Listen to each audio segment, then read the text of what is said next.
Noi warri keenya dhaggeeffannu ture soddoma jaatama dhibba tokko goonee haalti mootummaa Waaqayyoo akka galluu fi inni immoo Waaqayyoo arraba inni ittiin dubbatu kenneefi akka nu barsiisu fedha isaa jaallasaa nuuf haa ta'u. Amma kallattiidhumaan gara dursa keenyaatti.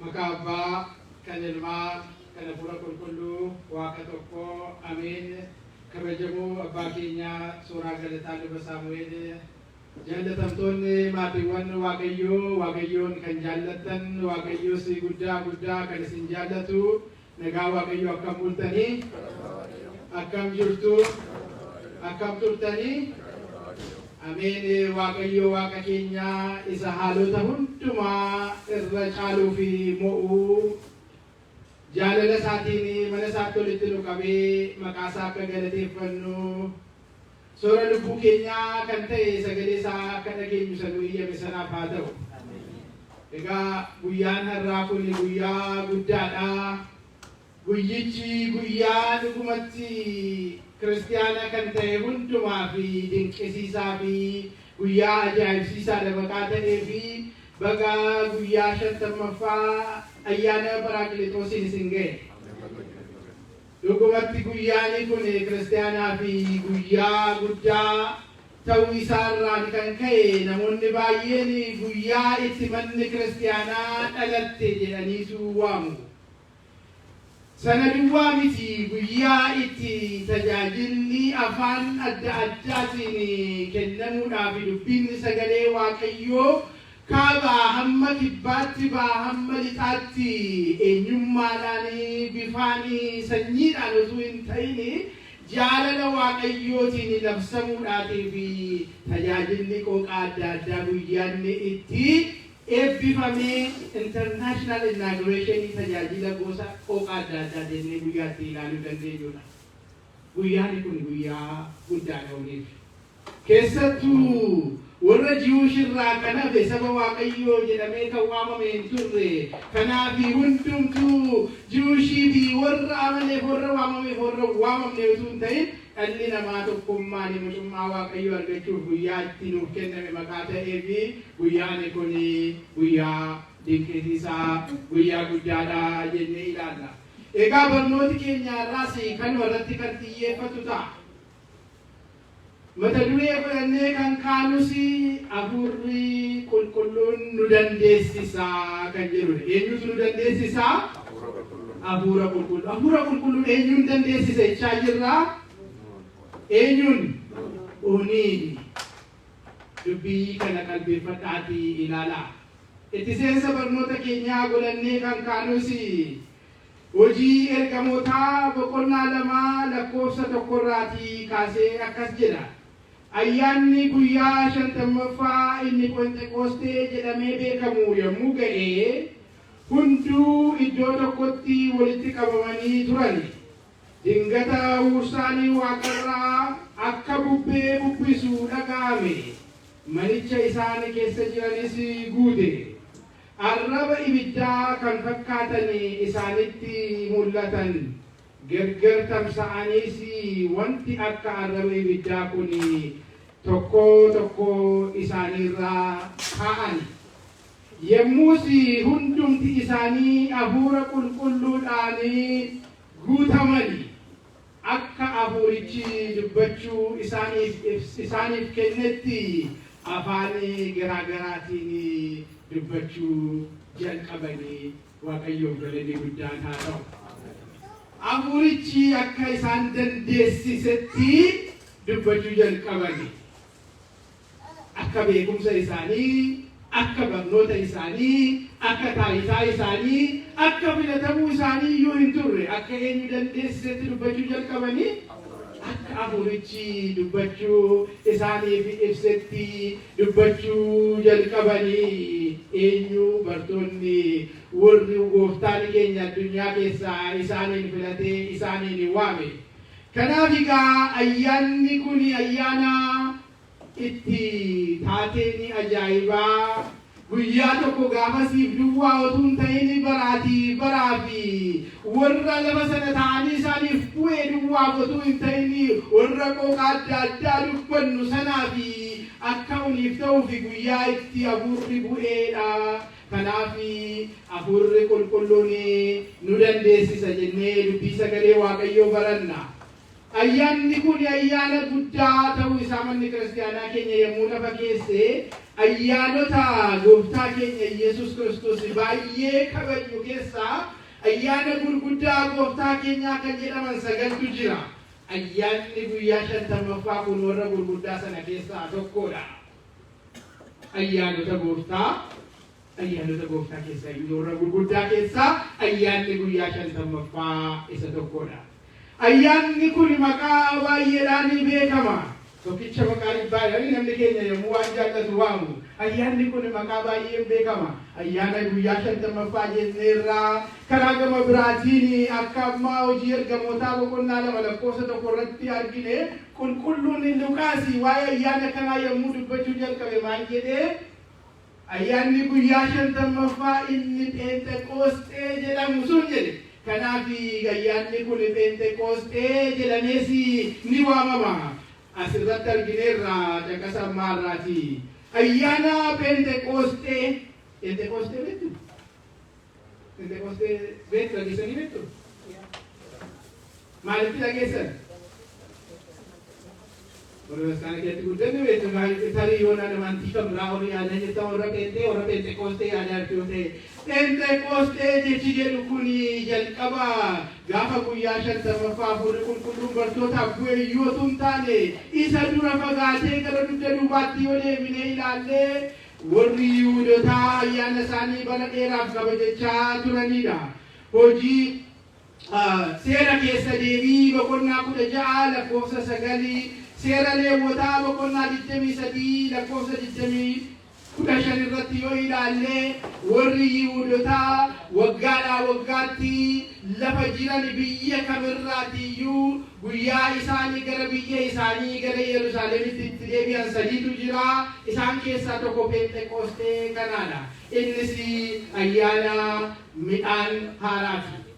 Midhaan facaasanii sanyii firii argatanii guyyaa 50ffaan haamuu jalqabanii gaafa guyyaa 50ffaan ga'u gara biyya isaaniitti deebi'aniitu midhaan jalqabaa kanarraa galata Waaqayyoof dhiyeessaniitu guyyaa haamaa jalqabanii gaafa 50ffaa kabajatu turan. Gaafa hafuurri qulqulluun bartootaaf bu'e ayyaana kana kabajuudhaaf Yihuudoonni biyya kamirraatiyyuu daasporaan Yihuudaa dacha'eetu biyya Yerusaalemitti walitti qabamee jira. Lafa fudhachuu fi akkaawuntii banachuu fi miti Waaqa galateeffachuu fi guyyaa galataa firii gaarii waggaan geessee nu nyaachiftee facaafnee lafa seenee biqilee ol ba'ee ija nuuf godhate situ kana taasisedhanii galateeffachuu fi gara biyya isaaniitti walitti qabamu turan. Guyyaa 50ffaa kana biyya gabrummaa jalaa ba'uun ol qabsiisanii bidiruun kakuu Waaqayyoo taabonni isaaniif kennamuun ol qabsiisaniis kabajatu turan. Guyyaa 50ffaa sana kabajachuuf Pheenxeqoosxee sanaaf walitti qabamanii osoo jiranii hafuurri qulqulluun bartootaaf bu'e.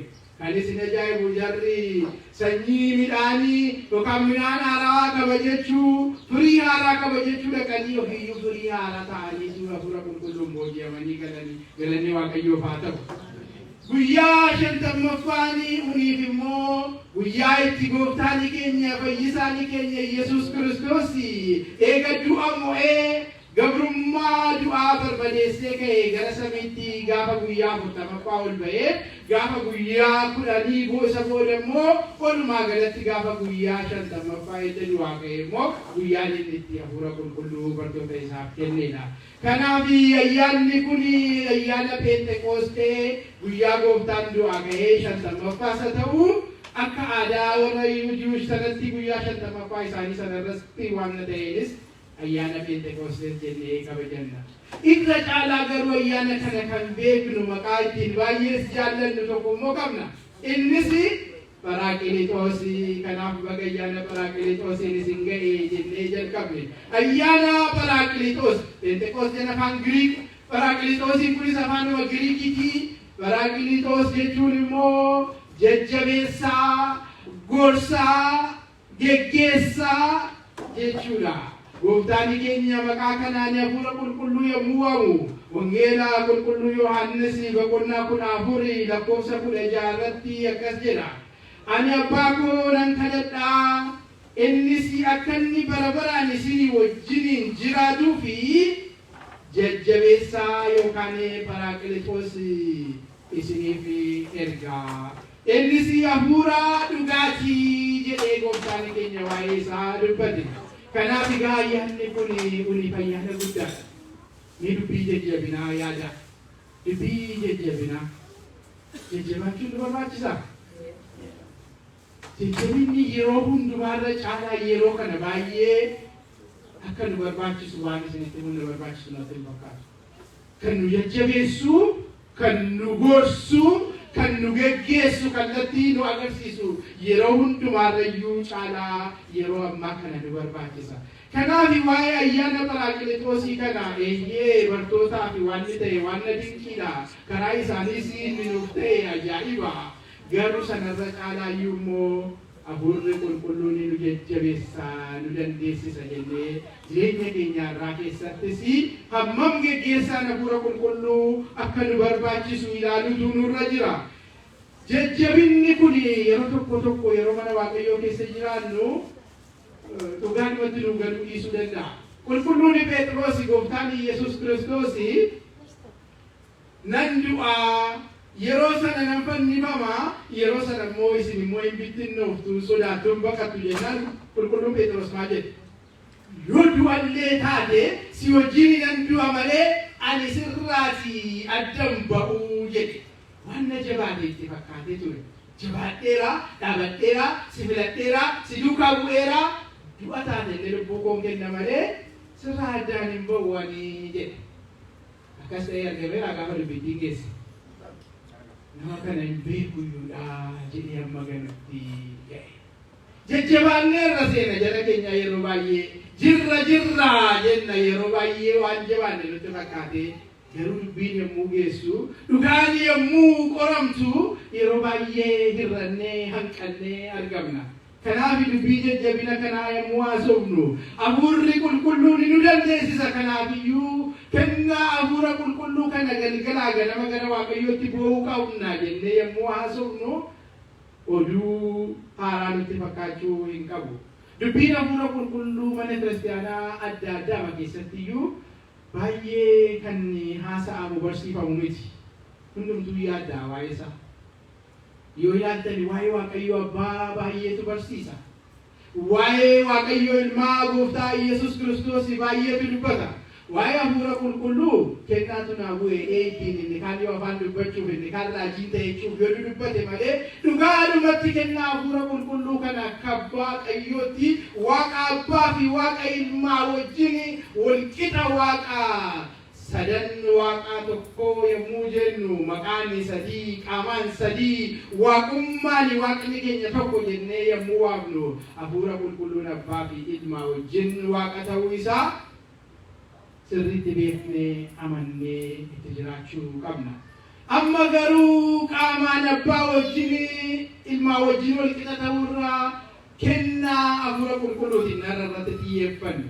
Hafuura qulqulluun kennaa mataa isaatii qaba. Sana keessaatii akkasina jennee Pharakletos jajjabeessaa, gorsaa, geggeessaa jennee hojiin hafuura qulqulluu kana warra isa amananiif taasisuudha. Egaa kanaaf jajjabinni nu barbaachisa.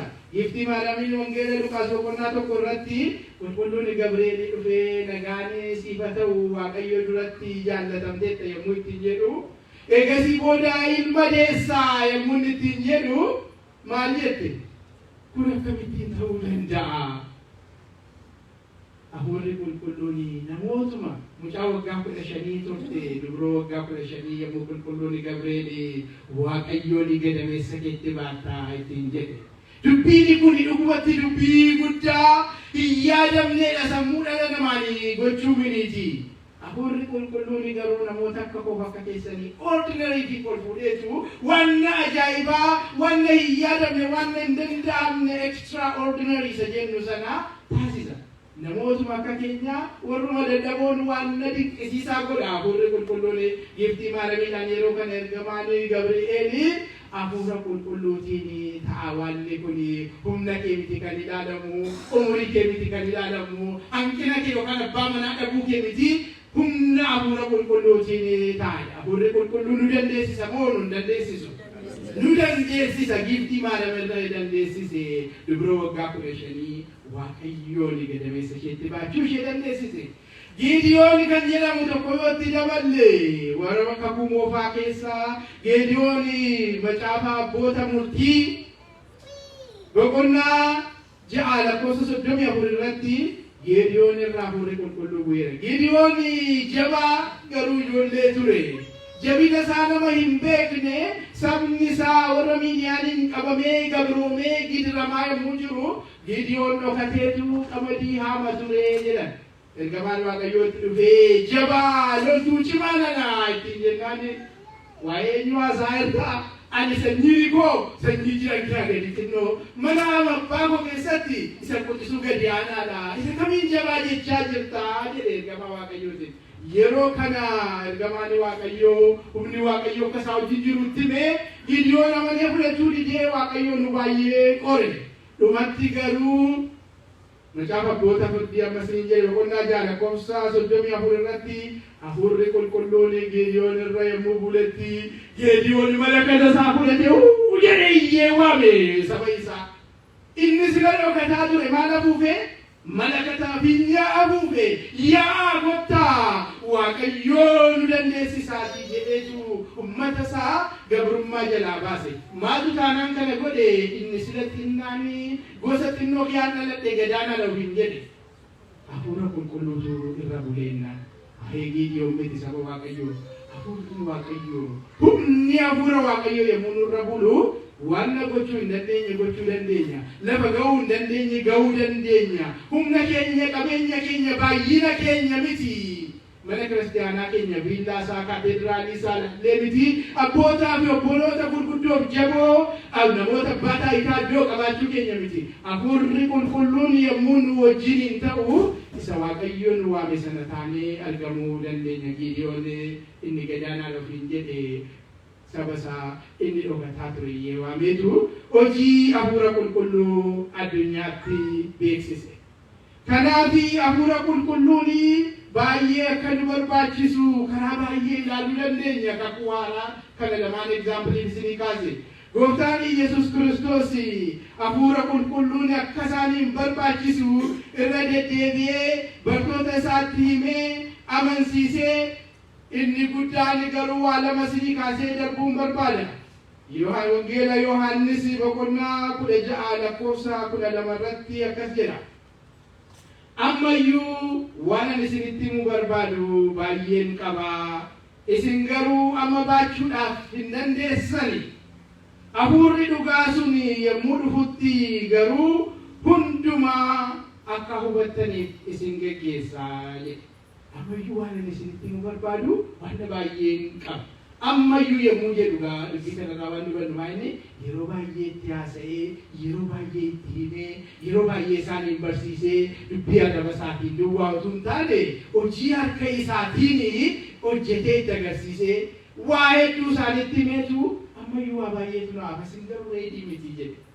Ilaalee dhuguma jiranii gaaf tokko jabaatanii yommuu jedhani bishaanirra yommuu kaa'anii adeeman bubbeen yommuu ka'u maal jedhu nuti dhumneerraa dirrabdaa jedhu Gooftaa Yesuus Kiristoosiin. Sinni buudhumaatiin keenya nuti dhumaa jirraam akkamitti irrabdaati jedhe.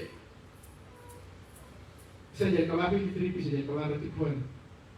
Teestii isa jalqabaa kufan qilleensi kaanaanii amantiin jabaatee irra siyaan kufan. Kanaaf mana kiristaanaa keessatti guddanne ani ilma kidhaana biratti jedhee yommuu yeroo baay'ee kidhaana biratti guddateeru yookaan immoo animma fayyisaa addunyaati mucaa fayyisaa addunyaati jennee yommuu bookifnu jabaan nutti fakkaatu lakkisaa ammayyuu jabinni baay'ee nu barbaachisa jechuudha. Laafoleennee gadaantummaadhaan diffiitiin meentaaliitiin akka jiraannuuf miti kan nu jabeessu kan nu dandeessisu qabna humna sanaan dandeenya jennee fuula duratti akka tarkaanfannuufi kan hin jechaa jiru.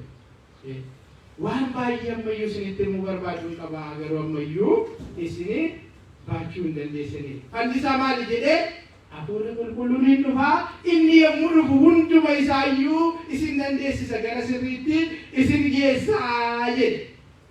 Itti dabalee Wangeela Yohaannis ammas boqonnaa 16 lakkoofsa 7tti Gooftaan keenya Yesuus Kiristoos yoon deeme isiniif wayya yoon naqe isa jajjabeessaa yookaan hafuura qulqulluu isiniifin ergaa jedhe bartoota isaatiin. Yoon deeme wayyaa jedhe maal jedhe yoon isinirraa adda ba'ee gara abbaa kootiitti ol ba'ee isiniif wayyaa jedhe. Jarreenni kun koofii arganii guyyaa sadii sana keessatti mataa isaa arganii yaadattu miti.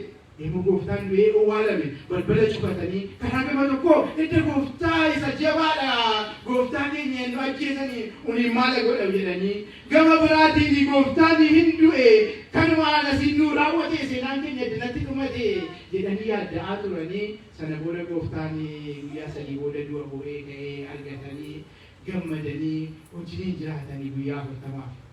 Isa booda garuu Gooftaan keenya akka ol ba'u dinee ture waan ta'eef deemuun isaa hin akka ture. Kanaaf guyyattii kanaaf yommuu isaan qopheessu maal jedhe yoon ol ba'e isinii wayyan qaamaan wajjin jiraachuu kunooti Gooftaan Yesuus ana bira jettanii fiizikaalii wajjin jiraachuu keenya gaariidha. Garuu anaaf isinii wajjin duwwaa dina jiraachuudha. Garuu amma jireenyi keenya fiizikaaliirraa gara spirituaalii hafuuraan jiraachuutti ce'uu qabna maqaa ta'eef qaamaan isinii wajjin jiraachuu koorraa hafuuraan isin keessa galee jiraachuu kooyyaa yoon ol ba'e hafuura qulqulluun isinii erga waan ta'eef ol ba'uu koo isiniif wayyaa jedhe. Kanaaf egaa deemee dubbittiin ammas waa'ee keenyaadha. Kennaan hafuura qulqulluu, humni hafuura qulqulluu, jajjabinni hafuura qulqulluu, geggeessaan hafuura qulqulluu nu barbaachisaa. Yeroo baay'ee waa'ee mana kiristaanaa fayyisaa addunyaa keessatti goggodhachuu waa baay'ee haasofna. Waa'ee mana kiristaanaa jabaa kateediraalii ijaaruu hin haasofna. Waa'ee waan mana kana keessatti irratti guutuu hin haasofna. Hafuura qulqulluu humna hafuura qulqulluu akka inni nuuf kennuuf garuu gara Waaqayyootti iyyaa jirra. Tokkummaan keenya amma hafuura qulqulluun ni gidduu jira jabaadha. Humna hafuura qulqulluutiin immoo ni dandeenya wanta danda'amu nutti fakkaatu. Kanaaf Gooftaan keenya Yesuus Kiristoos isiniif kennuudhaaf fedha kootii eeyyama kootiitti jedhe. Har'a Waaqayyo Gooftaan hafuura isaa qulqulluu nuuf kennuun eeyyama isaati galanni isaaf haa ta'u. Garuu gahee keenyatu jira. Gahee qabna eebba hafuura qulqulluu kana fudhachuu keessatti. Bartoonni ga'ee mataa isaanii qabu ture. Gooftaan gaafa deemuun deeme isiniif wayyee gaafa deemu immoo akeekkachiisaa tokkoo fi waadaa kanarra deebi'ee isaan yaadachiise. Wangeela Luqaas boqonnaa 24 lakkoofsa 52 amma 54tti hojii ergamootaa boqonnaa 1 lakkoofsa 12 amma 16tti yoo ilaalle waan kana argina. Bartoonni Gooftaa keenyaa yommuu Gooftaan isaanirraatii adda ba'ee adeemetti waan isaan godhanii Gooftaan kan isaan abboomee argina. Yommuu isaanirraa adda ba'ee deemee Yerusaalem keessatti turaatii na eeggadhaa isaaniin jedheetu deeme. Akkas jedha dubbiin isaa hamma humna waaqarraa akka uffatanitti Yerusaalem keessa tura. Keessa tura jedhee Yerusaalem keessa tura. Hamma yoomitti? Hamma hafuura qulqulluu akka uffatanitti humna hafuura qulqulluu amma uffatanitti Yerusaalem keessa tura. Egaa maddinarraa waan gurguddaa lama argina. Gama tokkoon exactly iddoo isaan turanitti maal jira? Eessa? Yerusaalem keessa. Karaa kan biraa immoo eegaa jedhe. Hamma yoomitti guyyaan isaan beekamu. Eegaa wanti jettu kun isin yaaddeessu yeroo baay'ee. Especially bartoota tutaatanii waggaa 3 ji'a 3 hojiin deemtanii bakka baratanii giraajuweetiin godhe yommuu ittanii abdattanitti garaa eegaa yommuu jedhamu cimaa eegaa Yerusaalem keessatti maaliif Yerusaalem jedhee manni qulqullummaa yeroo sana eessa jirti turte Yerusaalem keessa waan turtee fi mana qulqullummaa keessa jiraachaa eeggadha hamma yoomitti hamma guyyaan ani jedhe geessutti jedhe guyyattiin kun akkamittiin eegaa turan kan jedhu amala sadii gabaabaatti ilaalla tokkoffaan jedha caqasaman sila sinii kenne irratti tokkoffaan waan isaan gochaa turan guyyaatti mana qulqullummaatti deddeebi'aa mana Waaqayyoo keessa jiraachaa eeganii jedha inni lammaffaa kadhannaadhaaf of kennanii kadhannaatti jabaatanii kadhachaatu eeggatanii jedha inni sadaffaa nama 120 ta'aniitu turanii hundumti isaanii immoo yaada tokkoon ta'aniitu turanii jedha waan kana sadanatu gochuu dandeenye eebbi Waaqayyoo yeroo hundumaa akka bokkaan irratti roobuu danda'a mana Waaqayyoo keessa jabaanne yoo jiraanne kadhannaatti yoo jabaanne yaada tokkoon yoo ta'an mee kadhannaatti ammoo jabaattu mana Waaqayyoo keessa galan isaa ta'u jirra mari'a asitoo argaa jirra kadhannaatti ammoo jabaattu yoo tamatanii kadhattanii yaadame namoonni tokko rakkina qabaachuu qabu kadhachuu jiru koo kadhannaa isaa biyya kidhaa kadhattuun maqaa Gabri'eelitti yookaan sila Gabri'eel jechuu sana miti gaafa rakkinni jiru saantima dhabnee naan kadhanname kadhannaani waan ittiin Waaqayyoo wajjin guyyaatti walitti dhufnee Waaqa keenya wajjin haasofnee Waaqayyoon galateeffannee waan nu barbaachisu immoo isa ittiin gaafannuudha kadhannaani keenya jireenyi kadhannaa keenya hammam jabaataadha ganamaaf galgala yeroo nyaannuuf yeroo dhugnu yeroo baanuuf yeroo gallu yeroo hundumaa kadhannaatti jabaachaa jirra bartoonni kana godhanii yaada tokkoon fayyisaan addunyaa yaada tokkoon jirra yaada tokkoon ta'anii namni 120 yaada tokko ta'aniitu turanii otuu kanaan jiranii dhugaa gaafa guyyaa 50ffaa amma gara seenaa sanaatti seenaa yaada tokkoon mana Waaqayyoo keessa jiraachaa kadhannaatti jabaachaa jiranii guyyaa tokko waan ajaa'ibaa ta'e hojii ergamoota boqonnaa 2 sila kan dubbatu waan ajaa'ibaatu ta'e wanni ta'e kunis immoo akka tasaa ta'e saayitii eeganii taayimerii isaanii guuttatanii eeggatanii osoo hin ta'in akka tasaa guyyaa tokko sagaleeni bubbee jabaa kan fakkaatu sagaleeni guddaanii waaqarraatii gungumaa dhufe yommuu dhufetti sagaleeni guddaani kun gungumaa dhufeetu eessa dhaqee gara iddoo isaanii yaada tokkoon walitti qabamanii kadhannaatiin jabaatanii jiraniitu mana sana keessa dhufee manicha keessas hin guutee jedha galanni Waaqayyoof haa ta'u mana keenya keessa ammayyuu inni gubbaa jiru sagalee sun haa guutu isa sana nu barbaachisa waca baay'ee dhageenya tiifoosoon gurra nu duucheera sagalee isa gubbaatii dhufu sana nu barbaachisa sagaleen sun akka bubbee gungumaa dhufe maqaa gungumaa wawwachaa dhufe simuna hin qabnu jechaadha sosodaachisaa dhufe ta'uu danda'a waan iyyeef qaba wanni jitti dhufda sagalee guddaan gubbaatii gungumaa samiirraatii bakka isaanii jiran sana dhufee jedha yeroo sana manicha guutee isa booda waan akka abiddaa tokko isaanitti mul'ate abidda kan fakkaatu jedha abidda jechuun akka abiddaa akka abiddaatti waan inni dhufe kun waaqarraa dhufe isaanitti mul'ate otuu isaan ilaalaniis immoo garaagara qoqqoodameetu adda babba'e tokkicha keessaa filatee tokkichaaf isa jabaa isa geggeessaa Phexrosiif miti yookaanis immoo Yohaannis isa baay'ee jaallatama jedhamu sanaaf miti gargar qoodameetu eenyurra taa'ee mataa tokko isaaniirra taa'ee jedha waan garaagaraa kun garaagara qoodame abiddi kitaaba qulqulluu keessatti yeroo baay'ee yeroo kaafamu waa'ee humna Waaqayyooti waa'ee humna waaqummaa yookaan malakoota isa jennuu sanaati yaadattuu seenaa kana fakkaatu seera ba'uu boqonnaa 3 irraa yoo dubbifne Museen waan inni arge sana yaadattu miti Museen utuu hoolaa saattisuu guyyaa tokko muka abiddi qabatee abiddi irraa didichu tokko arge abiddi muka irraa didichennaa mukatti sanaaf dhumatee namoonni wanni daaraa taate miti daaraa miti dibaalli isheeyyuu waan tokko jijjiiramne mukti abidda irraa didicha mukatti achuma dhaabatti kun immoo ajaa'iba jedhee Museen itti godhee ilaale dinqisiifate abiddi irraa didicha mukatti kanarraa mukattiin achi jirti muki jiidhaan abiddicha naamsine abiddi didichaan kunis daaraatti isheen deebifne akkuma simatanii walii wajjin jiru maali waan dinqisiisan utuu Museen jedhee dinqisiifatu Waaqayyo Musee kophee kee ofirraatii baasee kophee kee haranga ishee gidi galu kophee kee ofirraatii baasi ajaa'iba isin beeku waan hundumaa keessaa kophee kee ofirraa baasee maaliif Habeeti dhufee miti irra maal ta'e iddoo itti dhaabbattee jirtu kun qulqulluudha.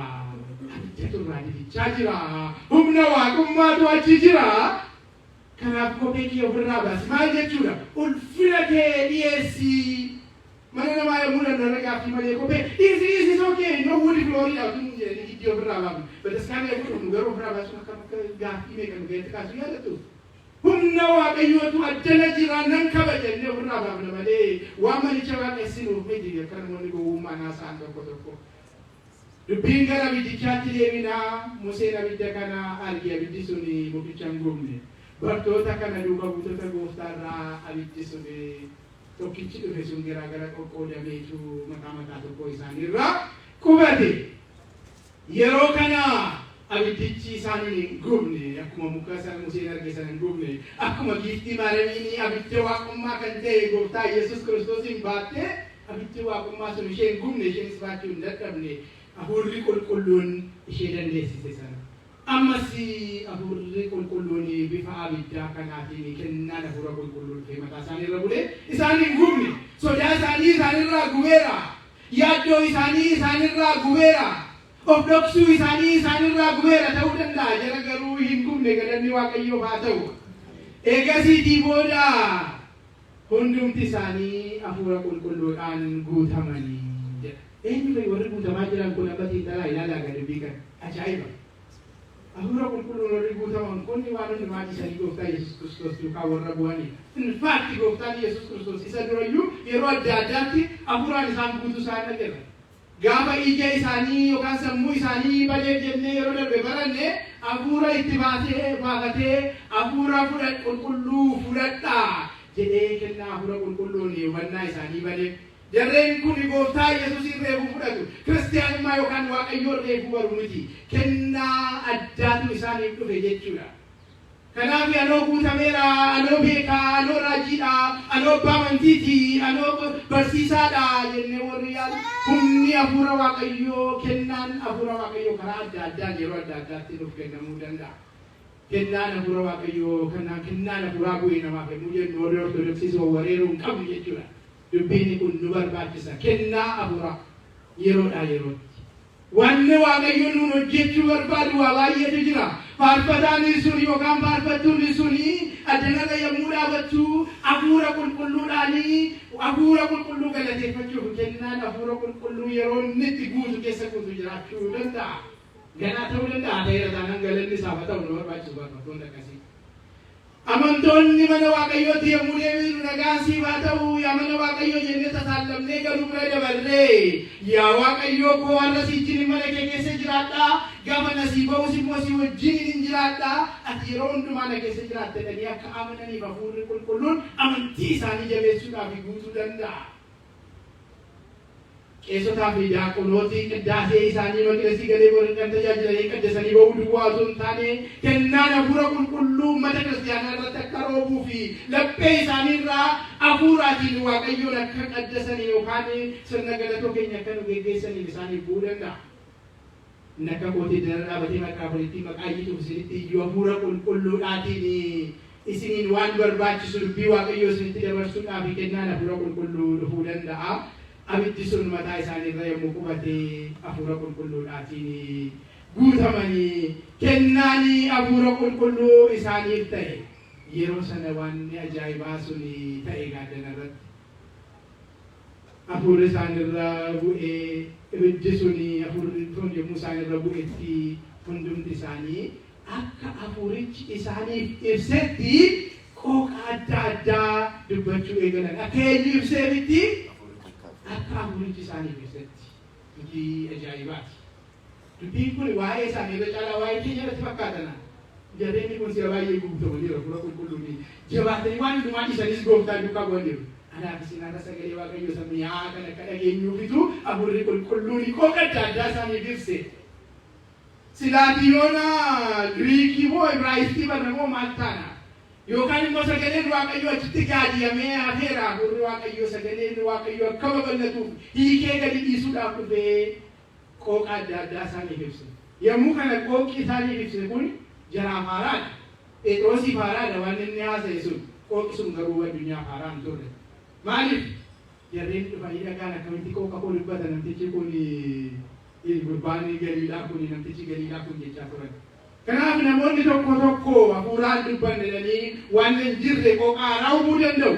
Qooqni sun garuu yoo biraa jiraate kan qooqni kun bartootaaf yeroo sanatti ibsamee fi jarreen sanatti akka haasa'aniif yoo Waaqayyo wajjin haasa'uuf kan ibsamu moo jira jarri namtichi sun Waaqa wajjin haasa'uu qaba. Kanaaf qulqulluun Phaawulos namni hiiku yoo hin jiraanne qooqii haaraan yoo sii kenname afaan qabachuu jedhe. Egaa dubbii keenyatti xiyyeeffachuuf hafuurri qulqulluun qooqa adda addaa isaaniif ibsee bartoonni afaan adda addaatiin dubbachuu jalqaban. Asitti kaawwadhaa namoonni gurra isaanii banamee horra dhaga'eef jedhan jiru. Gurra miti kan baname harrabatu hiikame miti. Qooqatu kenname. Qooqa kanaan addunyaa labsanii addunyaa kana waliin ga'anii sagaleen Waaqayyoo warra nu bira ga'ee yeroo keenya qusachuuf itti deemina gadi siqnee ammaaf kana jennee yoo addanatti dhaabne qooqa kanaan addunyaa labsuudhaaf maaliif gooftaan qooqa kana ibsee himee waan lamaan tokko ilaalla. Duraan dursa qooqi biyya lafaa kana goota dhala namaa rakkina ta'ee ture. Yaada tutuluu Baabiloon.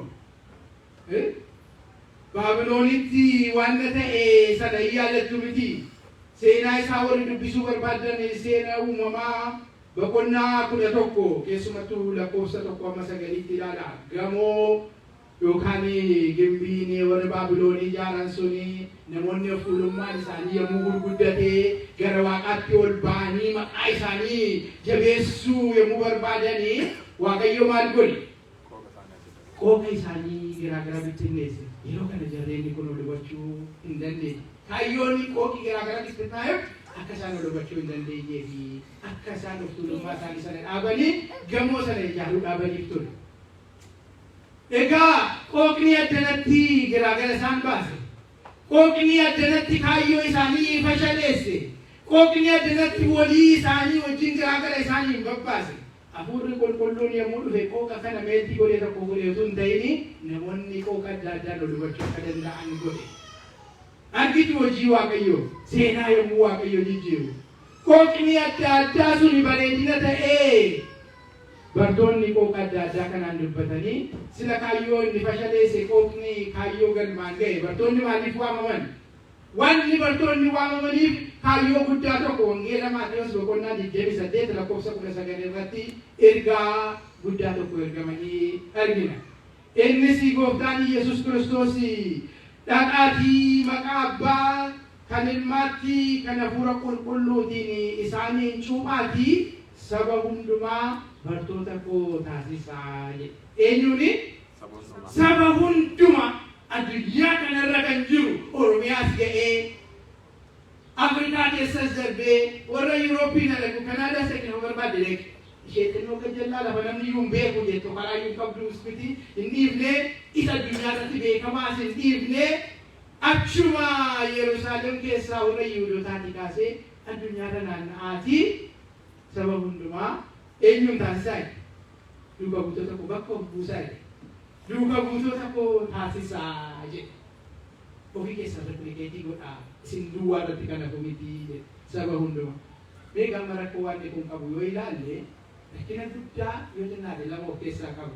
Tokko saba hundumaa jechuun addunyaa kana waliin gahaa jechuun sirriin kun lamaan akkuma godhee addunyaa kana waliin ga'u yaadanii beektu.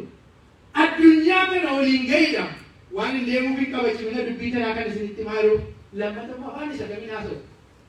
Meeqaa damee afaan addunyaa kana irra jiru hundumaa. Akkam waan walii galu akka saba irraa kan namni Google Translate gadi baaftanii waan Translate isinii godhu miti. Siiriitti himtanii yookaan immoo GPT chaatela nama bira seenaa hojii hojjechuun barbaachisu kompiitaraatiin waan akkas akkasii naa qopheessite PowerPoint sii qopheesse pirezentii godhu. Isa miti dubbiin bara sana dubbiin walitti muufii wal bira ga'uu qabda. Wal bira geessee moo hubachiisuudhaaf Translate'itti bilbiluu hin dandeessu ofuma hiikkachuu qabda. Mee kana lamaan attuma godhanii hammam jabaata dubbiin kun isinitti mul'ataa yaa ulfinni isaa. Ulfaataa moo ulfaataa miti? addunyaa kana ba'aa maglixaatti kibbaan makaabaatti deemanii waliin ga'uun jabaa moo jabaa miti?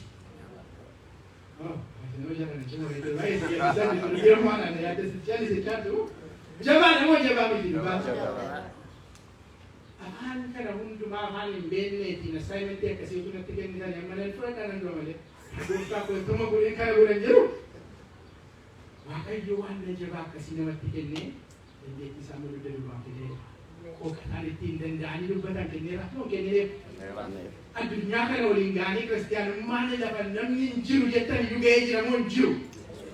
Dubbii kanarraatti Waaqayyo humna hafuura qulqulluun waan nuti hin danda'amu hin yaadamu jennu sana hojjetee warruma akka koo bakka keessan warruma dadhabuudhaan waan dinqisiisaa akka inni hojjechuu danda'u akka hubattanii fi kan kana kaase. Egaa assignmentii kana raawwachiisuuf guyyaan isaa yommuu ga'etti hafuura qulqulluun dhufee bartootaa fi tokko akkamittiin biyya lafaa kana waliin ga'uu jabina isaa isaaniif kenne. Lama maaliin dubbatanii ibsuu qooqa isaaniif kennee hafuura qulqulluun isaanii dandeessise. Akka kanatti hafuura qulqulluun yommuu guutamanii inauguration isaa bokkatti Waaqayyo qopheesse sin ajaa'ibu. Eebba dubbii kanaa immoo kan itti qopheesse. Akkasumas niin jedhe gaafa sana diyaaspooraan warra Yihuudootaa eessa turan? Yerusaalemitti qabamanii walitti qabanii achuma waldaa isaanii addunyaa irraa warri Yihuudootaa yaa'anii Gibsiitii Afrikaa keessaa hin hafne warra Arabaa keessaa eessa biyyoota naannessanii hojii ergamoota boqonnaa lama kana dubbisaa biyya adda addaa irraa warri Yihuudootaa yaa'anii walitti qabamanii Yerusaalem keessa turan yeroo kanatti. Gaafa kana sagaleen ani sila isiniin jedhe sagaleen eessaa dhufe? Sagaleen waaqarraatii dhufe tokko akka bubbee hamaatti yommuu inni iyyaa qaqawweessa'a gara mana bartoonni keessa jiranii dhufe warri Yihuudootaa kun dhaga'aniitu walga'ii isaanii dhiisanii gara isaaniitti fiiganii dhufan. Tarii qaqawweessi sun kan inni ta'e jaajarree kana waamuudhaaf dhugaa kana agarsiisuudhaaf eebba tajaajila adda addaa qooqa adda addaa kana isaan agarsiisuuf. Gaafa isaan dhufanii bartoonni maal godhan? Afaan adda addaatiin afaan isaanitti dhalatanii guddatanii isaanitti lallabuutti ka'an. Afaan isaanii yommuu dhagaan maal jechaa jira kuni? Inni Gibsiitii dhufe yeroo kana ilaala akka itti fayyadee akkamitti afaan kooti gaasaa namtichi Galiilaatti dhalatee guddate kuni jedhan hundumtuu dinqisiifata. Afaan keenyaatiin akkamitti dubbii kana dhageenya? Sindiqqoo afaan keenyaan dhageenya. Gaafa kana murtee baay'ee bira ga'an inni guddaan tokko warri kaani jarreenni kuni machaaniiru jedha. Machaaniiru jarreenni kuni jedha. Waan inni machaaniiru maaliif beektu? Maqaa jarreenni kun akka nama machaa'e asaasatti taasaamuun taphattama. Intabettame namiti akkamitti machaaniiru jarreennu afaan isaanii iyyuu isaanii garuu waan dubbachuu hin dandeenye dubbachaa jiru akkamitti ta'a kun machaan yommus waan gaarii hojjetan tajaajiltan tokko tokko maqaa hiikaa hin qabne isiniif kenna. Tuma chaanii maal dubbachuu iyyuu isaanii dubbachuu hin danda'an kan namaa miti dhugaa miti. Gaana booda warri kaan immoo dubbiin kun dhugumatti dubbii cimaadha jedhan hojii Waaqayyoo dinqisiifatan. Gaafa kana gaa dubbii keenya gabaabsinee xumuruudhaaf qulqulluun Phexros tajaajila isaa isa jalqabaa afaan biraatiin tajaajile sana jalqabe.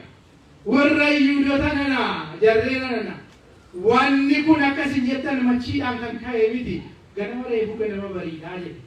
Afaan buletti waa dhugu namni tokko jira afaan buletti waa nyaatu namni afaan buletti waa dhugu jedhan kan afaan buletti waa nyaatu jedhe waa dhugaa.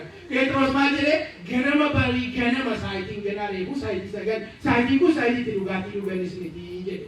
Garuu wanni ta'aa jiru kuni machii dhugaatii irraan kan dhufe osoo hin ta'in kana dura kan dubbatamee ture.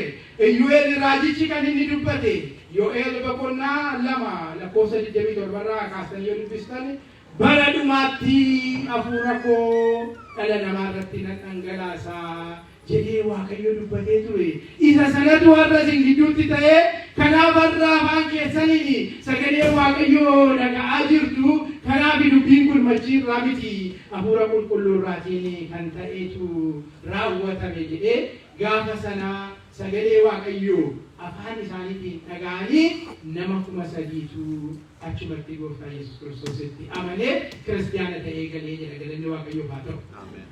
argitu dubbiin sagalee waaqayyoo afaan sabaaf sarbu lammiin labsamu qaba jennee yommuu iyyinu dubbii siyaasaa se'anne kaan dubbiin inni guddaan kan siyaasaa qofu jiraachuu danda'a dhiiba mataa isaatti gargaaramu dubbiin inni guddaan garuu sagalee waaqayyoo bal'atee babal'atee ganda tokko sablammii tokko isaa biraa daangaa tokko malee hirruu tokko malee ga'ee sabni waaqayyoo ni dhugaatti baruun kuni eebba waaqayyoo hafuura qulqulluudhaan eebbisee nuu kenne nu kenne namoonni nu kenne ergaan ishee xumuraa ishee kanaadha namoonni tokko afaan keenyaan qiddaaseen ta'uu ibboo sodaachisa kan jedhanii yaaddaa hin jiru qiddaasee afaan biraatiin ibraayisirraa giisirraa ta'u afaan biraarraa jijjiiree fideetu ormifatee hojii jijjiirame waan rakkina ta'utti fakkaata hankeenyaan turre ibsilayyuu fagootti dhufe afaan adda addaatiin tajaajilamuun eebba hafuurri qulqulluun eebbisee kenneekaa nus itti tajaajilamuu qabnaa kan biraanis itti tajaajilamuu qabaa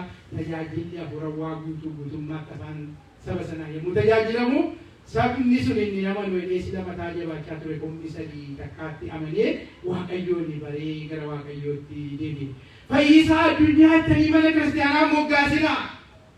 Fayyisaa addunyaa ta'uu danda'a malee aneelamii ta'uu danda'a malee kan jedhee yaaddu ani namni akkas jedhu kuni gamoo Baabiloon jala dhaabachaa jira moo Baabiloon sana jalaatti tulluu ijaaraa jira moo Pharaaqileexoos jala buleetu hafuura qulqulluun gaggeeffamaa jira gaaffii jedhu keessa kottu.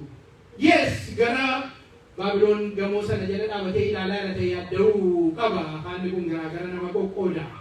Hafuura qulqulluun gaggeeffamaa jira yoo ta'e garuu afaanni adda addaa kuni sabni adda addaa waaqayyoon akka baree waaqayyoon akka waaqessu jireenya hafuura waan akka jabaatu fayyina lubbuusaaf akka argatu godha malee kan nama yaaddessu miti afaan keenyaan tajaajilli keenya lafa qabatee jabaatee adeemuun waggaa 2000 dura hafuurri qulqulluun eebbisee uniif kennee hafuurri qulqulluun sun nu jajjabeessee akka babal'ifnee afaan kan biraan kan hin argenne yoo jiraate isaaniif durisni nu gargaara. Hafuurri qulqulluun nu dandeessisaa jenneerra. Egaa fayyisaa addunyaa keessatti waa baay'ee waan yaaduu qabna. Hin danda'amu hin fakkaatu kan jennu waa baay'eetu jira. Wanni guddaan ani isin jedhee irratti xumuru bartoonni hafuurri qulqulluun hundi sun akka bu'uufiif maal godhan mana waaqayyoo keessa jabaatanii jiraatan kadhannaatti jabaatanii of kennanii jiraatanii yaada tokkoon ta'anii waa'ee wanna kana sadanii irratti yaadaa fi irratti kadhadhaa hafuurri waaqayyoo waan hundumaan waan dandeessisu. Galanna ta'u Abbaaf Ilma hafuura qulqulluu waaqeffatan.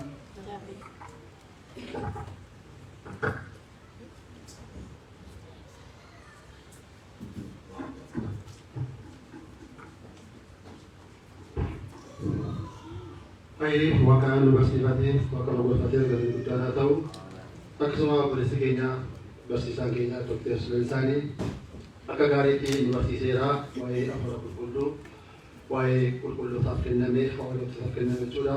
Ammayyuu obboleessa keenya waaqayyoo sagalee jireenyaa sana geessisu sagalee jireenyaa sana geessisu nus dhageenyee nama ittiin baduu hin ta'in nama ittiin fayyee hafuura isaa fudhatee jireenya bara baraa argatu waaqayyoo taasisu. Egaa wanti dabalamu hin jiru obboleessi keenya akka gaariitti wangeela keessa caqasee nutti himeera nu immoo gara hojiitti jijjiiruudha jechuudha. Kanaaf jedhameeti abbaa ilmaa hafuura qulqulluu sadan waaqa tokko kan jedhamu. Jarri kuni abbaadhaa ilma hafuura qulqulluu sadan waaqa tokko gargar hin baane. Hojii isaanii tokkodha, yaadi isaanii tokkodha, qaamaan sadii hojii isaaniitiin tokkodha. Ilmi dhufee dhaqeen hafuura koo isiniif erga ittiin jedhu.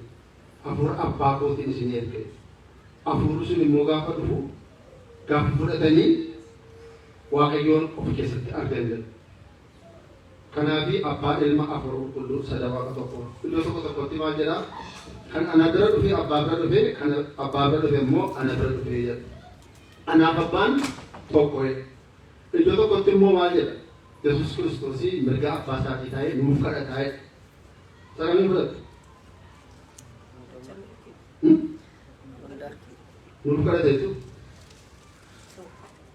Yesuus Kiristoos hin kadhata jechuudha. Hin kadhata moo nuuf kadhata?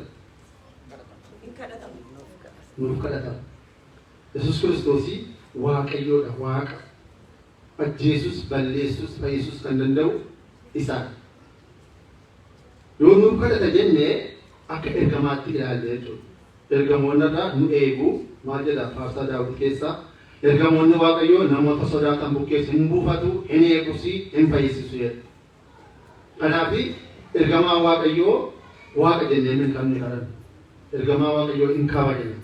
Kabajni guddaan isiniif ta'u. Galanni kabajni isiniif ta'u jenna malee isin ergamaa Gabriel Mikaa'el ati Waaqa hin jennu. Waaqa na eegi jennu.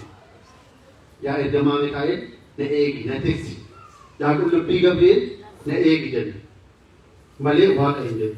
Haati keenya Maariyaamiinis Maariyaamii ati eegiitti ko Waaqa hin jennu. Waaqayyo Kiristoos bichaadha.